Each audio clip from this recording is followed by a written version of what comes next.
So we all have already discussed with the human structure in the last lecture. Today we all will be talking about the physiology of human respiratory tract, means how the mechanism of respiration taking place. And see, the human, as I told you, is the last into the hierarchy, means when we are talking about the complexity, we had already discussed that we are doing the comparative study. That means we are understanding the mechanism of respiration in the various organisms. So how we started? We started from the lower invertebrates like Annelida. Then thereafter we are going to the in the hierarchy to the above. So last in the hierarchy is the mammal, and in the mammal also the most complex organism is the human. So today we all will be talking about the mechanism of respiration, how we have studied in means all the system. We all have just learned one after another the respiratory surface of that particular animal and the type of respiration that particular animal possesses.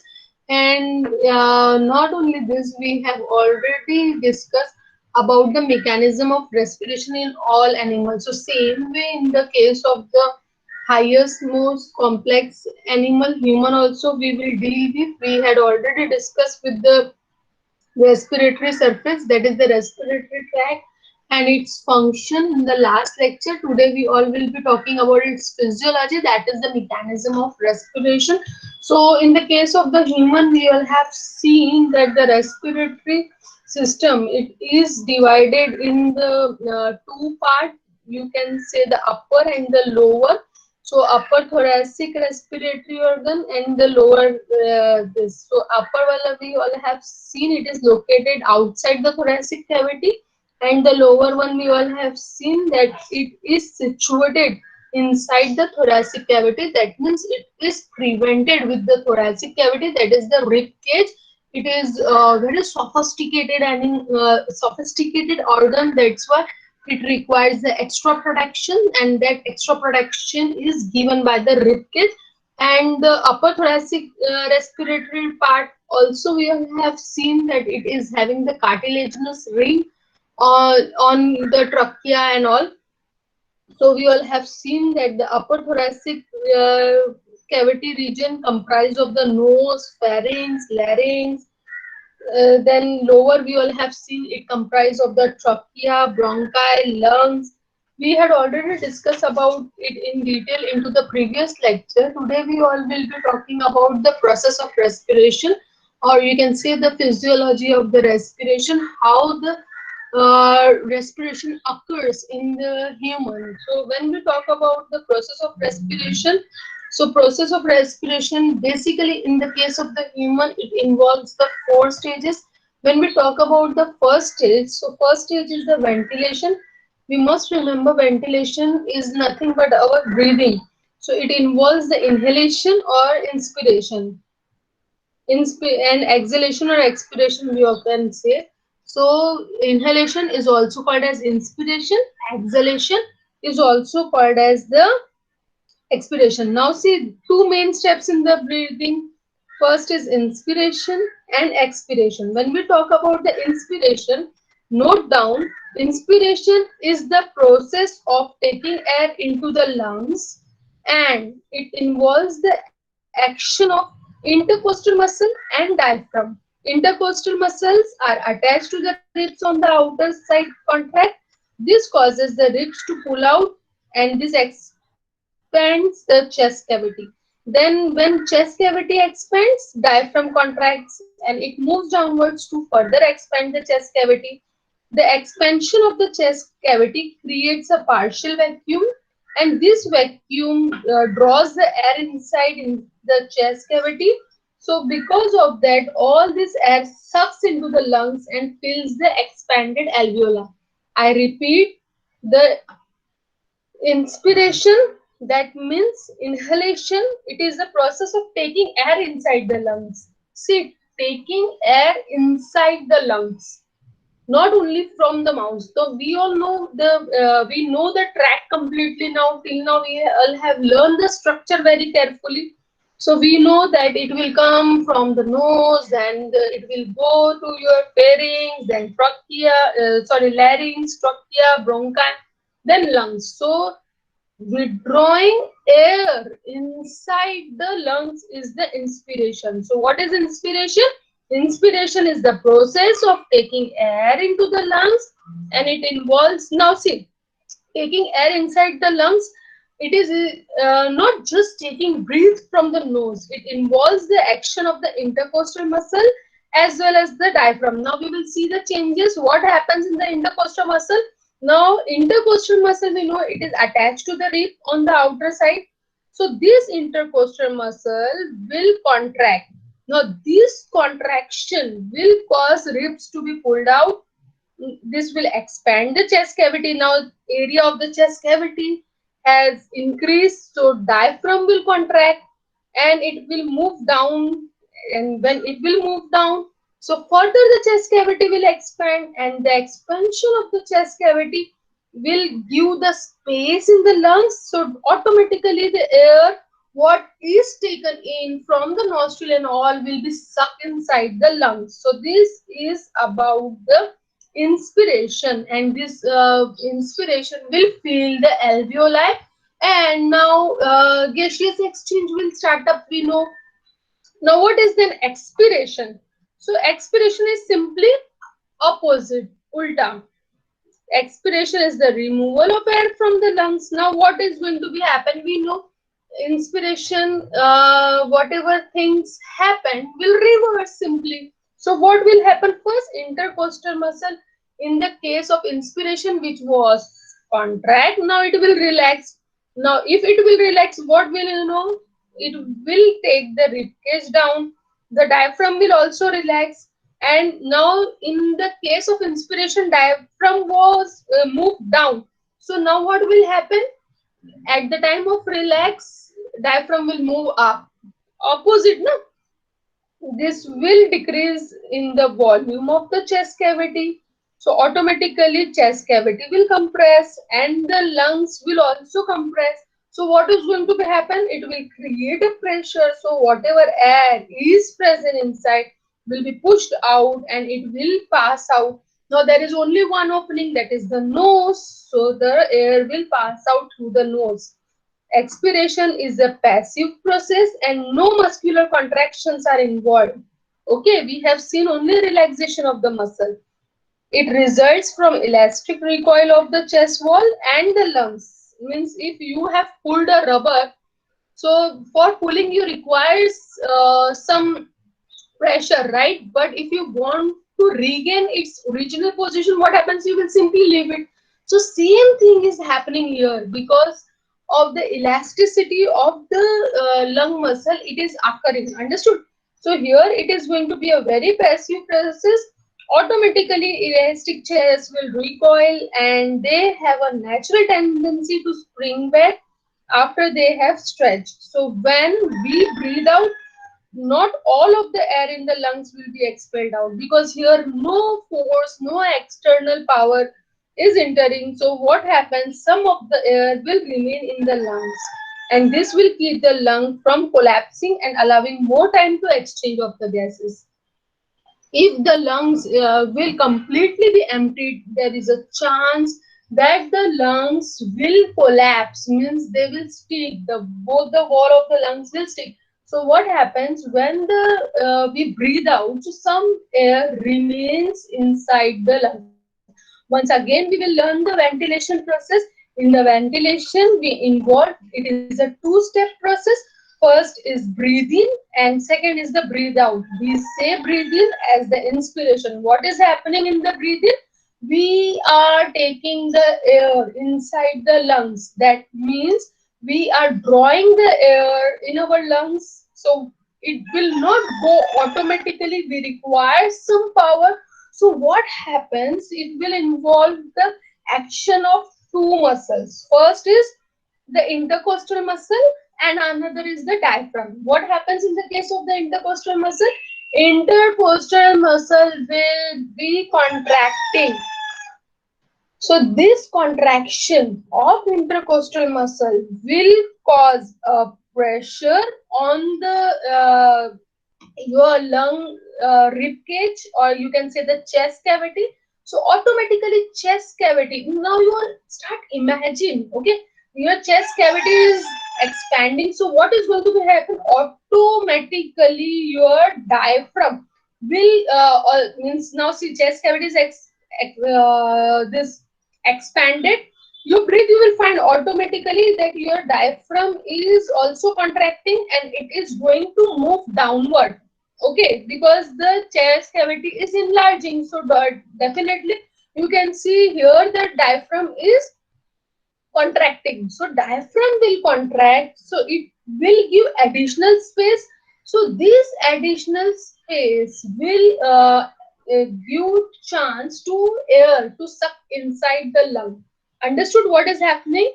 See, we are breathing. We have taken the air from the nose.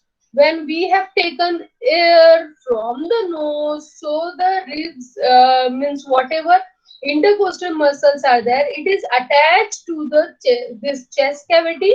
So this, when this muscle starts contracting, so automatically this will start expanding, and because of that this diaphragm has drawn down and this cavity has enlarges, and now there is sufficient space to serve the air inside the lungs. Exactly opposite will happen in the case of the exhalation. That means when we expire the air out of our body. So in the case of expiration, what can we explain? How can we explain the expiration?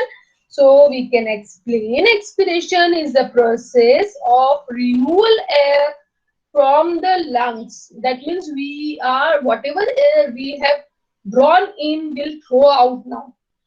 Now we all know that now here it will get the sufficient time, gaseous exchange, everything will happen. Okay, we will discuss it in the next topic. So now here what is happening? Gaseous exchange happen. Now whatever gas is present, that gas is not favorable for our body. That is the carbon dioxide that we need to exhale out. So what is going to be happen now here? This intercostal muscle will relax. So automatically chest cavity will draw, right? Chest cavity will draw. So what is going to be happen? Automatically the thoracic cavity, or you can say the chest cavity, will decrease. Now when it will decrease, now see, when the it will decrease, so automatically this diaphragm will go upward.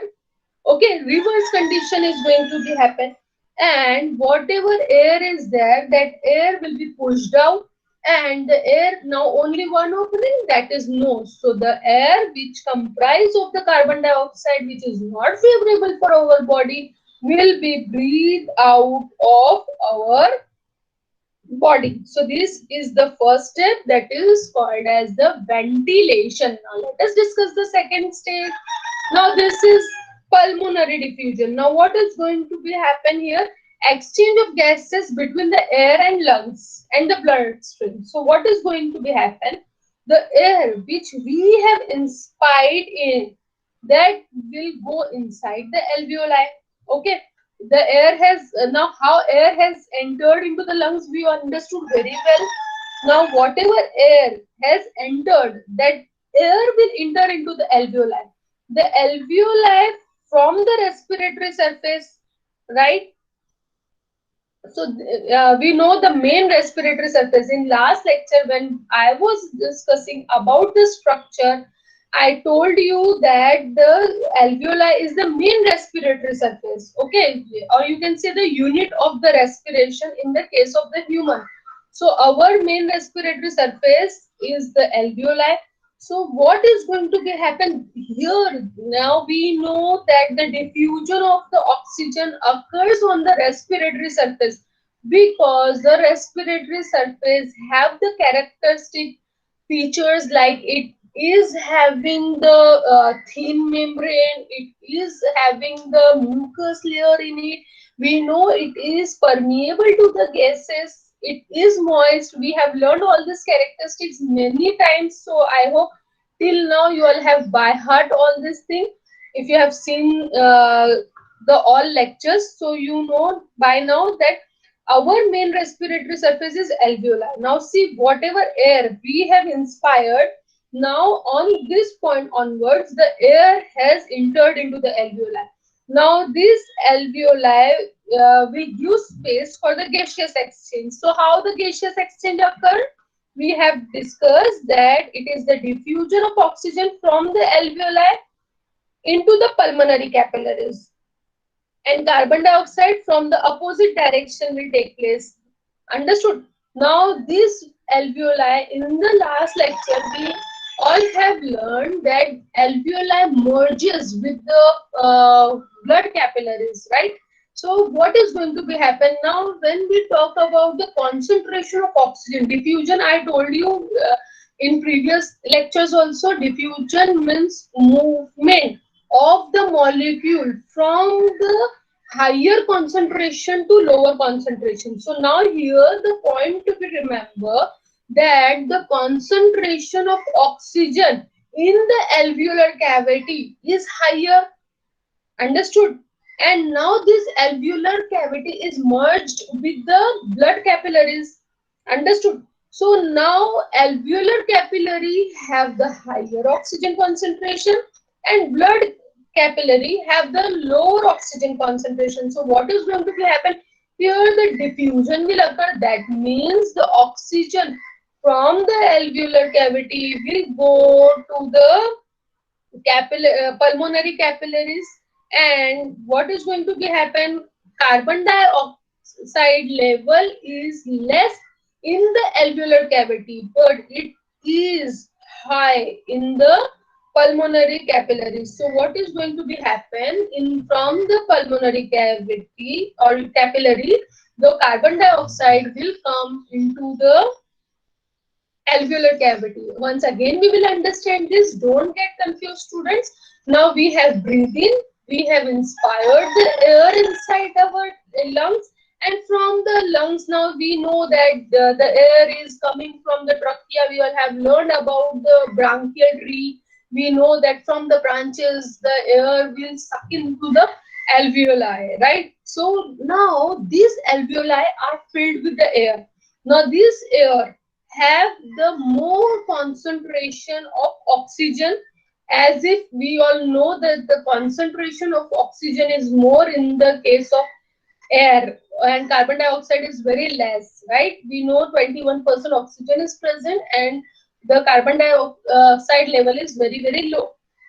So the air comprise of high concentration of oxygen. Okay. So alveolar cavity, what we have? We have the inspired air. What this inspired air have? This inspired air have the higher concentration of oxygen. So now these alveolar capillaries, or you can say the alveolary sacs, are having the submerged pulmonary cavities in it. So these pulmonary cavity, capillary, not cavity, students. This pulmonary capillary will have the blood. Now, which type of blood is this? This is the deoxygenated blood. Deoxygenated blood means this blood have the higher concentration of carbon dioxide in it.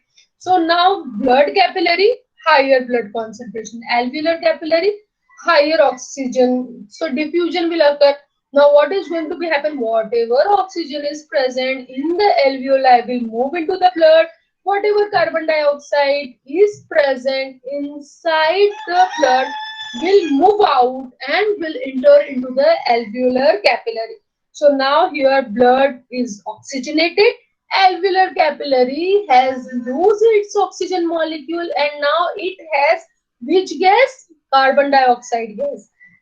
So oxygen diffuses from alveoli into the deoxygenated blood and carbon dioxide diffuses in the opposite direction. Now the alveolar capillary membranes are very thin. That's why very freely permeable to the respiratory gases. That's why rapid diffusion of oxygen and carbon dioxide will occur. Now, what point we need to remember? The total surface area of alveolar capillary is approximately 70 square meter.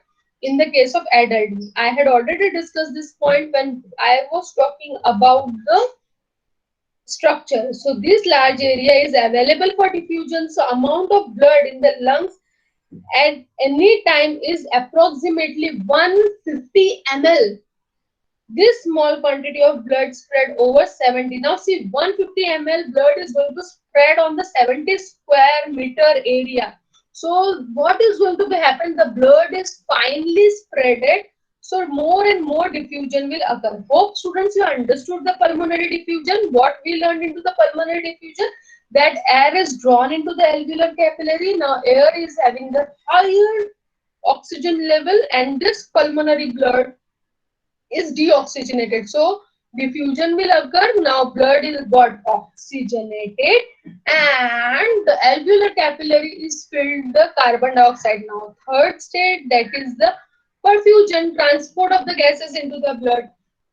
So what is going to happen? Transport of gases between the lungs and the tissue of the body is with the help of the blood. Now what is going to be happen? Now blood has become oxygenated. I hope till this stage you all have learned very well.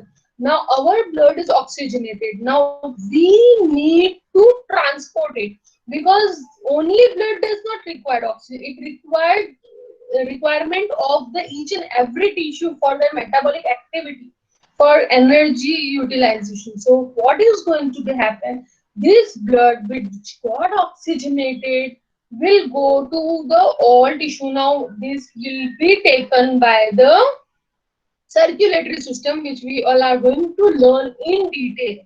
So this is all about the physiology of respiration. We have learned the three stages. Ventilation. In the ventilation, we all have learned that we inspire air. In the case of the inspiration, intercostal muscle contracts, which causes the drawing of the diaphragm, and because of that the chest cavity enlarges and air sucks in. Okay, then we learned about the expiration, exactly opposite process. In that we all have learned that the intercostal muscle will relax and it will give pressure, means the rib cage is very rough and tough, so it will give pressure. So automatically whatever air is present, now this is the carbon dioxide, this air will be drawn out, and this process will occur after the pulmonary diffusion. In the case of the pulmonary diffusion, we have learned that the alveolar cavity have more oxygen concentration.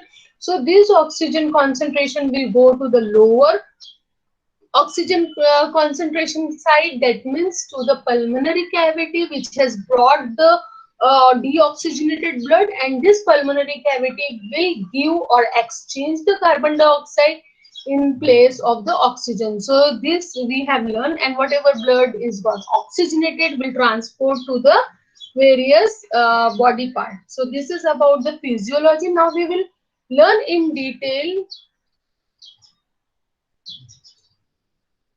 about the peripheral diffusion. Peripheral diffusion means the blood and tissue. Now see, transport of gases into the blood is the perfusion, means the blood is going to the the gas is going inside the blood. Now peripheral diffusion, what happens? The blood and tissue.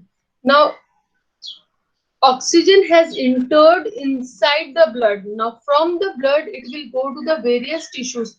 So this will peripheral diffusion occurs with the help of the circulation. The blood will circulate to the various part of the body and it will exchange the oxygen. Now we will learn how the transport of oxygen occurs. Now we all know that oxygen cannot dissolve in water very easily.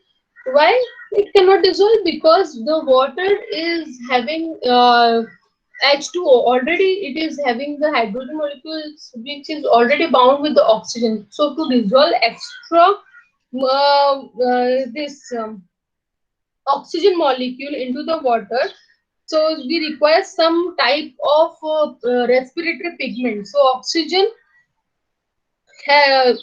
concentration in the case of the plasma is approximate 1.5%. So what we have learned, that oxygen do not dissolve into the water, therefore only 1.5% is carried in the dissolved state into the plasma.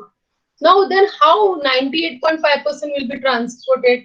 So the remaining 98.5% will be transported into the bound form. Extra oxygen cannot be taken. Now we all are going to learn in detail about the blood component. That time you will understand that the blood is divided into the two part, plasma and the formed element.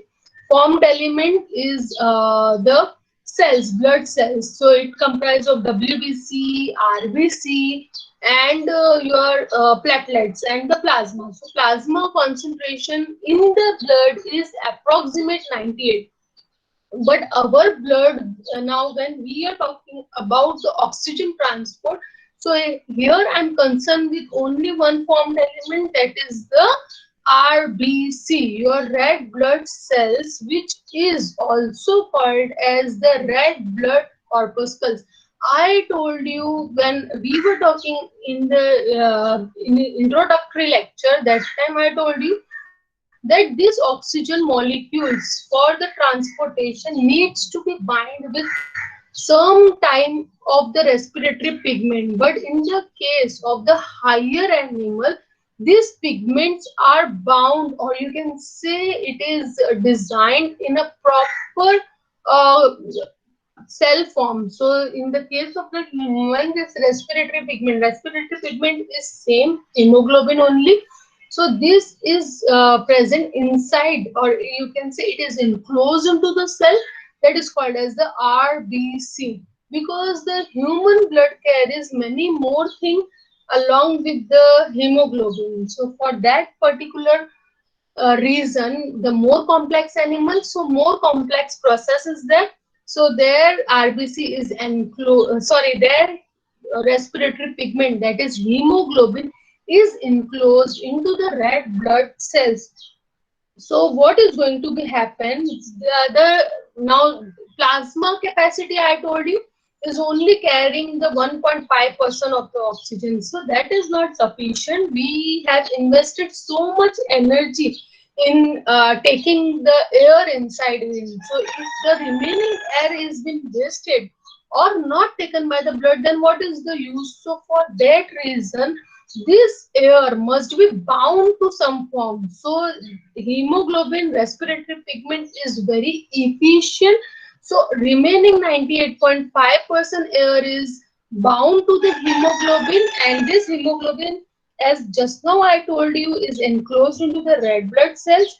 Hemoglobin consists of a protein globin, to which attach four iron containing porphyrin prosthetic group. Now see, hemoglobin, hem means iron, globin is a protein. Now we all are going to learn the various proteins when we are will discuss about the means various blood elements. So that time particularly you all are going to learn. So hemoglobin, it consists of a protein globin, to which four iron containing. Now heme is the iron, for to which is attached four iron containing porphyrin prosthetic group. Prosthetic groups are the extra means we are going to learn into the higher class about the prosthetic group. These are the metal components which helps in the activity.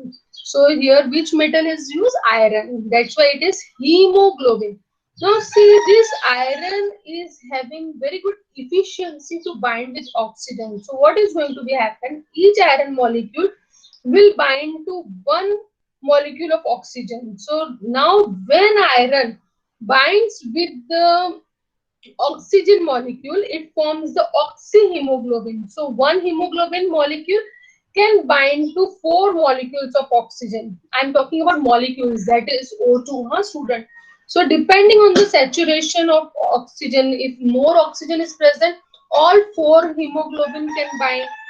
Now because of this specific structure and this type of pattern, this type of organization, what happens now, one molecule of RBC is carrying, or it is packed with the four oxygen molecule. It is circulating So what happens, it will transport the, when it will go, so wherever it will go in the lungs, so there is no chance that it is going to transport or exchange the this oxygen molecule. So when it will go to the lower surface, that means to the tissue level, so what happens in the case of the tissue, the oxygen deficiency is there, right?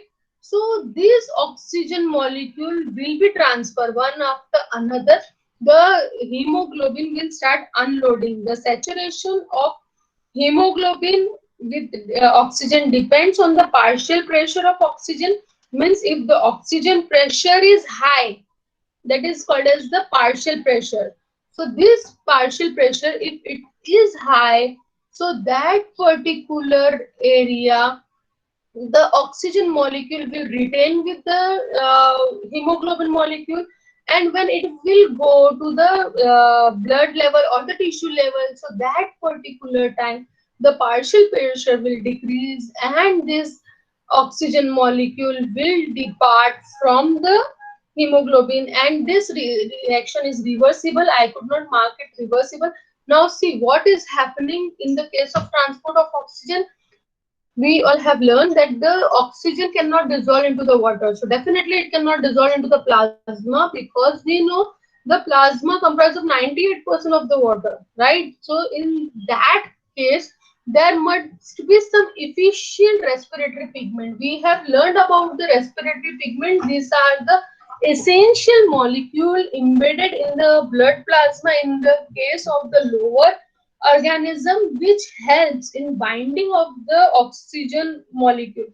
So in the case of the higher animal, these are packed into the blood cells, and these blood cells, because of its red color, are called as the red blood cells. And this molecule, hemoglobin, now we have learned about its structure, that hemoglobin is a protein which is having the 4 iron group. Now one iron, Fe, can bind with one oxygen, that means one O2. Okay, so that is going to form FeO2. Understood, student?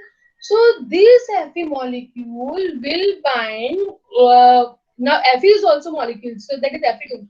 So this one iron molecule, one oxygen molecule. So likewise, now each RBC comprise of the 4 Fe. So 4 oxygen molecule will bind. Now likewise, we have the millions of RBC in our blood. Understood?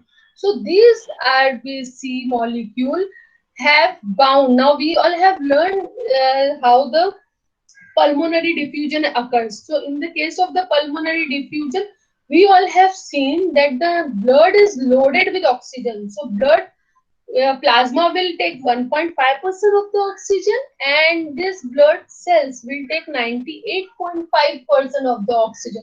So what is happening here, students? This now one RBC is loaded or it's packed with the 4 oxygen molecule. Now here means in the case of the alveolar, we know that the oxygen pressure is, or you can say the concentration of oxygen is very high. So that concentration, higher concentration or the pressure is called as the partial pressure. So when we talk about the alveolar sac, so that sac comprise of higher oxygen pressure. So oxygen will be transported, or you can say that oxyhemoglobin will be transported. HB will go to the tissue level. And now here in the tissue, what happens? In the case of the tissue, oxygen is not there. It requires oxygen. So whatever oxygen is brought by the hemoglobin will be given to that tissue, and the tissue in return will give the carbon dioxide to the hemoglobin. Now the oxygen molecule will be replaced with the carbon dioxide. Now let's see how the carbon dioxide molecule binds. Now when we talk about, it is a spell typing mistake, student, it is carbon dioxide. Okay, the Just for a minute, let me correct it.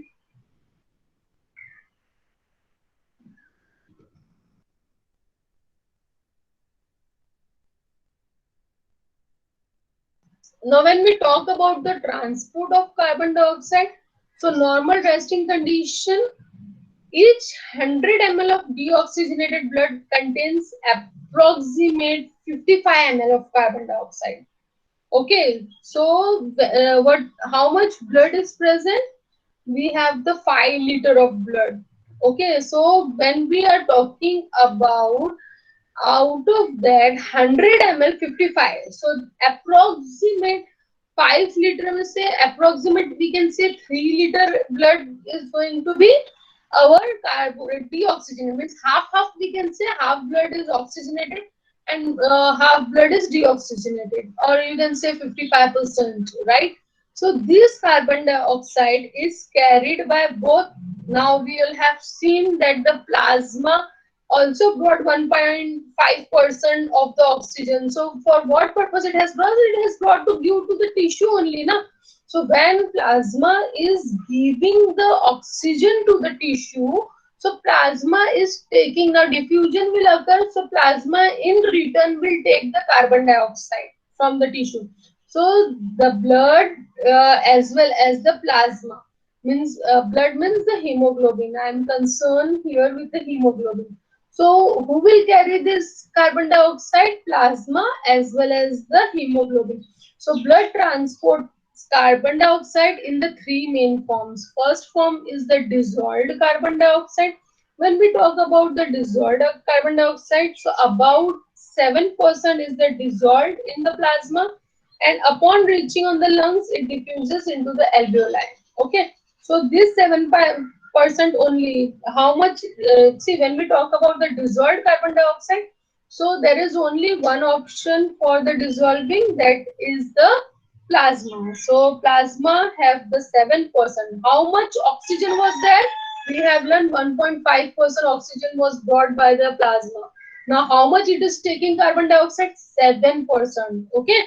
The point to be remember, about 7%. I have not put 7%, but you need to remember 7% carbon dioxide is dissolved in the plasma, and when it is going to the lungs, so this plasma, what it will do? It will return it to the lungs, and thereafter from the lungs it will go to the alveoli. Then thereafter, second step is the carbinohemoglobin. Carbinohemoglobin about 23% combines with the globin protein of hemoglobin to form the carbinohemoglobin. So what is happening?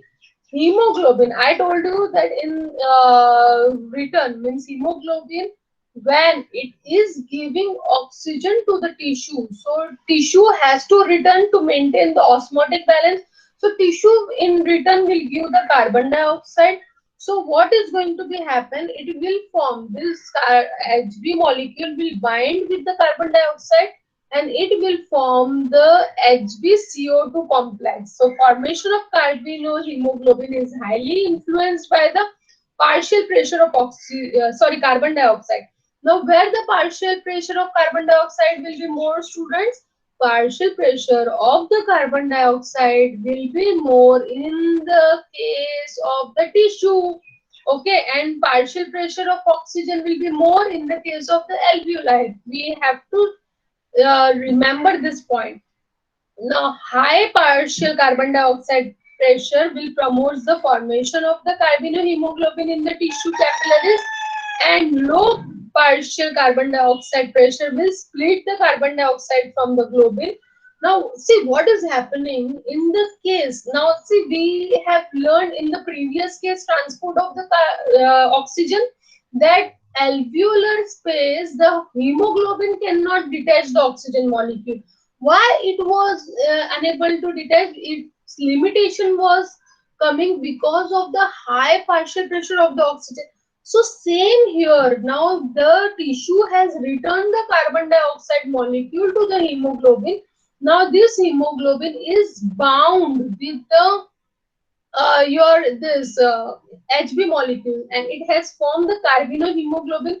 Now, what is happening here? This carbinohemoglobin will not be able to leave the carbon dioxide until and unless it will not reach to the lungs. Why it will be able to return it to the lungs? Because in the lungs, PCO2 will be less. Understood? Now, in the third stage, the bicarbonate ions now see maximum carbon dioxide exchange occurs because of this bicarbonate ion only approximate 70%. Now see, we have learned 7% by the dissolved carbon dioxide, 23% carbinohemoglobin. Then what about 70%? So these 70% exchange or transportation causes by the bicarbonate ion. So what is happening here? This carbon dioxide which is dissolved will bind with the water molecule. So here one oxygen will go there.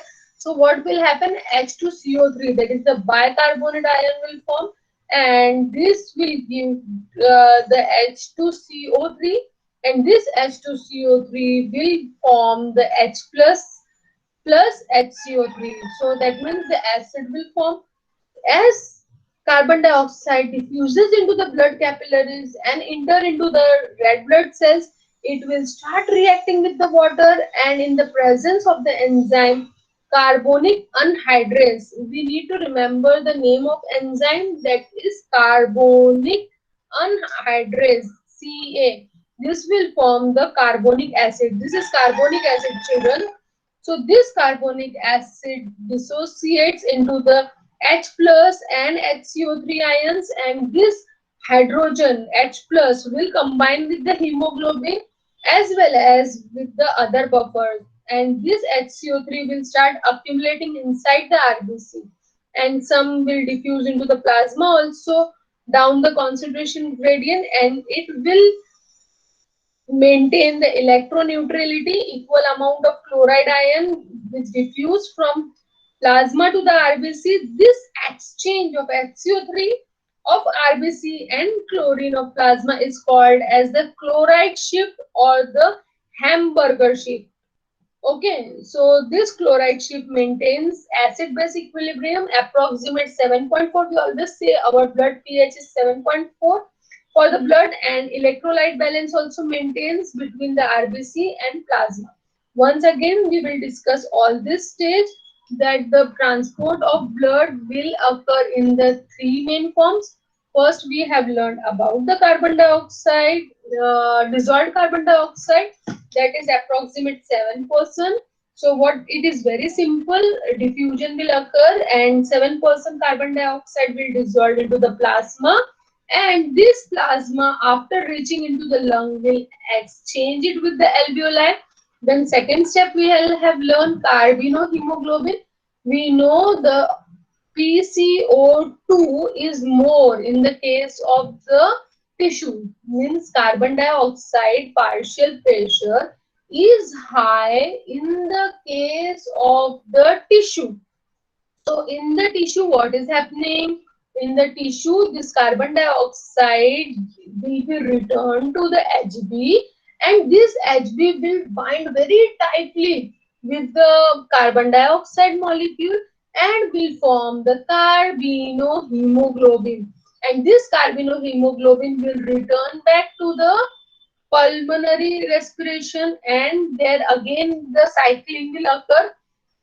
So this carbinohemoglobin will return its carbon dioxide at the lower carbon dioxide partial pressure area, that is the alveoli, to the alveoli. Understood? And again recycling HB will again bind with the oxygen in the lungs, we all know. So this type of exchange or this type of transport is only 23%. Now 30% we understood.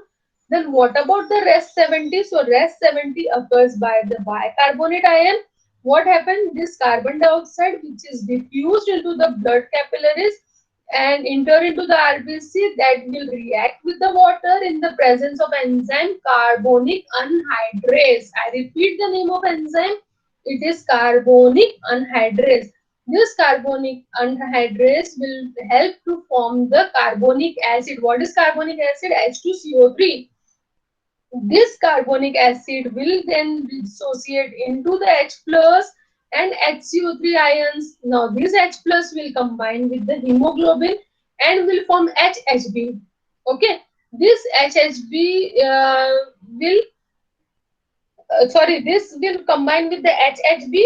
That means hydroxyhemoglobin, as well as it will combine with some of the buffer.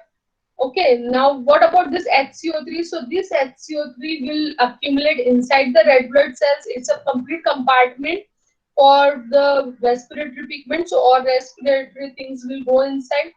Now, thereafter, some part of HCO3 will also diffuse into the plasma down the concentration gradient.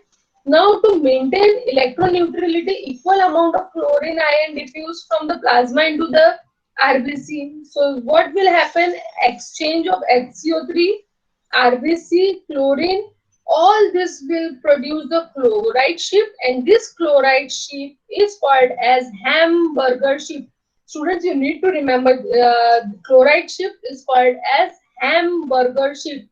This chloride shift, why this happens? This chloride shift maintains the acid-base equilibrium and the blood pH 7.4, and not only this, it also maintains the electrolyte balance between the RBC and the plasma. So we all have learned that the respiration not only maintains the oxygen level, but also it helps in maintenance of our the electrolyte balance. Understood? So this is all about the transport of the carbon dioxide. Now what happened in the case of the peripheral diffusion? So peripheral diffusion, we had already learned that it is the exchange of the gases at the cellular level, and it is also called as the internal respiration. The oxygen which reaches the cell enters into the series of the chemical reaction to yield the energy which required for the varied metabolic activity. So this is all about the human respiration. Once again, we'll revise and we complete the respiration of human. We all have learned that the process of respiration occurs into the four stage: ventilation. Ventilation is breathing, inspiration and expiration, or you can say the inhalation and exhalation. Then after whatever air we have drawn in, it causes the gaseous exchange between the air in lungs and the bloodstream. Thereafter we have learned the whatever gas is taken in, it is transported to the blood, and from the blood it will go to the tissue. Then we have learned about the transport of oxygen. We have seen that the 1.5% oxygen is taken by the plasma and in the dissolved form, and the remaining 98.5% is bound with the hemoglobin, and this hemoglobin cannot leave the oxygen into the alveoli. Why it cannot leave? Because in the case of the lungs or in the case of the alveoli, the partial pressure of oxygen is very high, so it remains very firmly attached.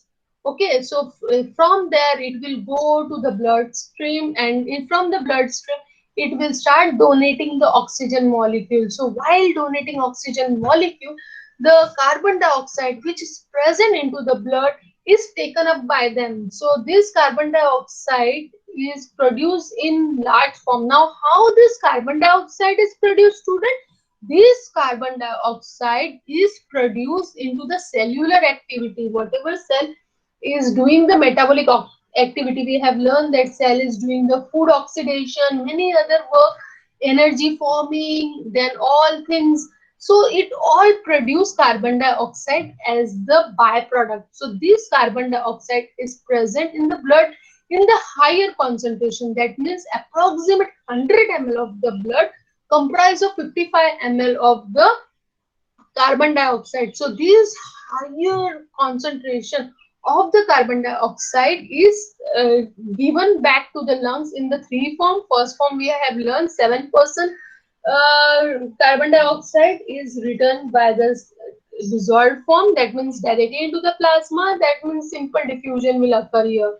Then Carbino hemoglobin, same how the hemoglobin is having efficiency to bind with the oxygen at the higher partial pressure of oxygen, same way in the tissue higher partial pressure of carbon dioxide is present. So this higher pressure of partial pressure of the carbon dioxide will promote the formation of the carbinohemoglobin, and this carbinohemoglobin will go to the tissue capillaries, and when the low partial pressure of the carbon dioxide is present, it will split and it will return the carbon dioxide to the alveoli by the diffuser. Then the maximum portion, that is the 70%, is returned in the form of the bicarbonate ion. So bicarbonate ion, we have seen that the dissolved oxygen, it combines with the water and it forms the carbonic acid in the presence of the carbonic anhydrase enzyme, and this is split into the two form. One is the hydrogen ion and another is the anion, that is the HCO3. So this hydrogen bind with the your this hemoglobin, as well as it binds with the chlorine, and this HCO3, it diffuses into the plasma. Not only this, it remains into the RBC also, and while returning with the simple diffusion, it exchange, and all this exchange and all maintains the blood electrolyte balance. And because of all this process, our blood pH maintains 7.4. Okay, students, one point to remember: if the blood pH disturbs, it causes many problem into the human. If it decreases less than 7.4, it causes the acidosis, and if it increases more than pH 7.4, it causes the basic nature of the blood, and that is not good for the human. And if it disturbs to the higher range, it can cause the death of the human also. So this is all about the respiration. So here we end the part respiration of our unit. Now next point onwards, we will be talking about the circulation. So this is all about your respiration. So for this note, for today we'll stop, but if you have any doubt, definitely you all can ask me. So that's it for the day.